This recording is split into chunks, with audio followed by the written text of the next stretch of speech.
Θέλεις να ξεκινήσεις τη γυμναστική, όμως όλο το αναβάλεις. Γιατί?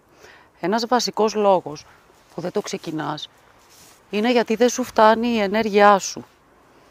Και η πρωταρχική λειτουργία που μας δίνει ενέργεια στον οργανισμό μας είναι η αναπνοή και μετά έρχεται η τροφή. Εάν δεν χρησιμοποιείς σωστά την αναπνοή σου, και αυτό είναι σχεδόν βέβαιο, γιατί το μεγαλύτερο ποσοστό του πληθυσμού έχει απολέσει τη φυσική ροή της αναπνοής, με αποτέλεσμα να μην έχει αρκετή ενέργεια.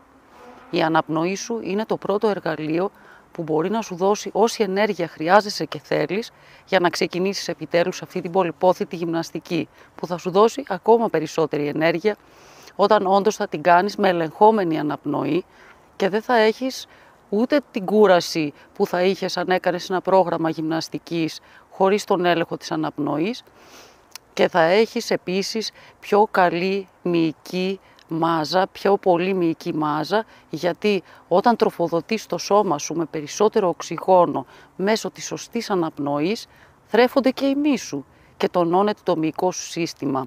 Θα έχεις πολλά ωφέλη, αλλά το κυριότερο όλων είναι ότι θα κάνεις την αρχή που πάντα ήθελες, να ξεκινήσεις ένα πρόγραμμα γυμναστικής που ταιριάζει σε σένα και θα σου φέρει τα αποτελέσματα που ονειρεύεσαι. Ξεκίνα λοιπόν, μην περιμένεις, ξεκίνα με την αναπνοή σου και όλα τα άλλα θα έρθουν.